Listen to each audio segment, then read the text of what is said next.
and this is going to trigger a lot of people, but it is what it is. There's been so much distortions from the lies of where we are here, this place that we live in, to the very lie of what awake is. A lot of people think awake is, the distorted layers of what people call light workers. We're not here to condemn anyone's awakening. If you're exploring New Age ideas, that means you're asking good questions. And that's a sign your soul is starting to stir. You're questioning the systems. You're trying to remember who you really are. That's powerful. But at the same time, we want to offer a word of caution. Not judgment, not fear, just clarity. Because the truth is, a lot of what's being offered under the umbrella of New Age spirituality is just the old programming wearing a new outfit. See, religion taught us to be afraid of God, to obey or burn, to earn our way into heaven. It sold us the story that we were broken, sinful, and in need of saving. And the New Age movement, while it looks like it flipped that script, in many cases it just rebranded it. Now instead of sin and hell, it's karma and timelines. Instead of the angry God in the sky, it's a cold universe that withholds your manifestations because you didn't vibrate high enough. You're still checking boxes, still trying to be good enough, still afraid of what happens if you're not. That's not freedom. That's still a trap. And it doesn't stop there. The New Age world has quietly trained people to believe that awakening means being endlessly calm, endlessly loving, endlessly unbothered. That if you're angry, if you speak out, if you raise your voice, you're somehow less evolved. You're told to just send love to the world, to be the light, to rise above. But here's the trap. They've convinced you that love is passive. That love is sitting in silence while wrong things continue to happen all around you. That if you were really spiritual, you wouldn't react. You wouldn't fight. You'd stay in alignment and let it all unfold. But real love doesn't roll over. Love stands. Love is bold. Love is honest. Love doesn't sit quietly while people are being hurt or misled or poisoned, physically, mentally, or spiritually. Love is not a performance. Love is not soft-spoken indifference. Sometimes love screams. Sometimes it draws a line. Sometimes it flips tables in the temple. A lot of people have become so docile and so submissive and so New Age, giving their power away constantly, that stepping into their power, they think somehow stepping into their power and being awake is this very passive thing. And it's the complete opposite of that.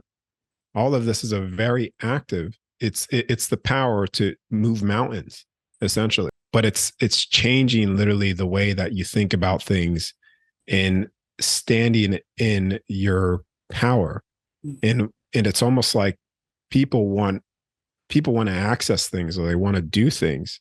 But this is where, like I said before, which we'll get into as well, is how the whole New Age, love and light, spirituality has really attacked the souls here to think somehow that being in their power is sitting back and just thinking about something, right? It's like, I want to manifest and I want to do this. And they're using only one aspect to it, which is just thinking. The thinking is then you project. So when you think of something, you imagine it, you start to birth the light. You start to birth that creation. From that point, start physically walking that path, spiritually, physically, everything. And it's it's sad in a lot of ways, because when people step into their power, their true power, they'll realize that all of these things and all these attacks on them to make them sit down passively and submissively, right? When they reverse that, right, and they start stepping into who they are, their essence, their pure, unique signature. I mean, you're an unstoppable force at that point. This is not permission to be reckless. This isn't a call to be a vigilante. But if you see injustice happening right in front of you, and you know in your soul that something is wrong, and you choose to do nothing because you don't want to disturb the peace. What kind of peace is that, really? That's not enlightenment. That's fear dressed up as virtue. They've trained us to suppress our instincts, to stay small, to avoid confrontation in the name of being high vibe. But that's not evolution. That's programming. That's control. Because if they can convince awakened people to sit on the sidelines, they've neutralized the only ones capable of changing anything. So be loving, but don't be silent. Be kind, but don't be a doormat. Be peaceful, but don't be afraid to stand up. Because true awakening is not about bypassing what's wrong. It's about seeing it clearly and refusing to let it continue. Awakening is not about becoming so spiritual that you float above pain and injustice. It's about feeling it all and having the courage to speak up anyway. That's love. And this is where Darius's message hits hard. But on the other side, when you're on the other side and you're seeing and interacting with these beings, they are much more like what you see the images on the right, like, the angelic people. They are, you could say, they hold the armor of God in a sense because they realize that they are the gods. Yeah, so they hold that. What he's showing us isn't another spiritual framework to follow. It's a reminder of who we already are. Gods on the other side. Souls that can't be trapped unless we believe we can. And once we remember that truth, we don't beg for love or guidance from above. We are the power, not to dominate, not to control, but to stand firm in the truth that's been hidden from us for so long. So yes, ask your questions. Explore the spiritual path. But be wise. Don't fall for the same loop, dressed in new robes. Don't let them sell you another cage painted gold. Because real love, it doesn't shrink. It doesn't hide. It stands up. That all of these things and all these attacks on them to make them sit down passively and submissively, right? When they reverse that to awaken and step into your power, it's tearing off the cloak of conformity, right? It's literally tearing that off and stepping into your raw, authentic truth unapologetically. People have this feeling of I should be doing this, and it's from the heart. What has happened now, and also not it is in place, but how I navigate that is I get that feeling and I just walk that path, right? Regardless of what anybody else thinks, but I walk it in integrity and I walk it in love, but not the distorted layers of what people think love is, which is, like I said before, love is a very powerful force, right? It's the thing, it's the energy that will move a mountain. That is a very active force, right? And so that's what I do. I follow my intuition and my guidance and the voice that people usually shut down, right? And they shut it down and they don't follow their path and they don't follow their heart because their field is not clean, because their field is influenced by the influence that they have in their life. And they're afraid to step into their unique signature, be who they truly are, because they're afraid of what other people may think and in their field and their thought forms, creating roadblocks and all this stuff. When really that person needs to step out of all of those things, right? And disconnect from that and just walk his own path.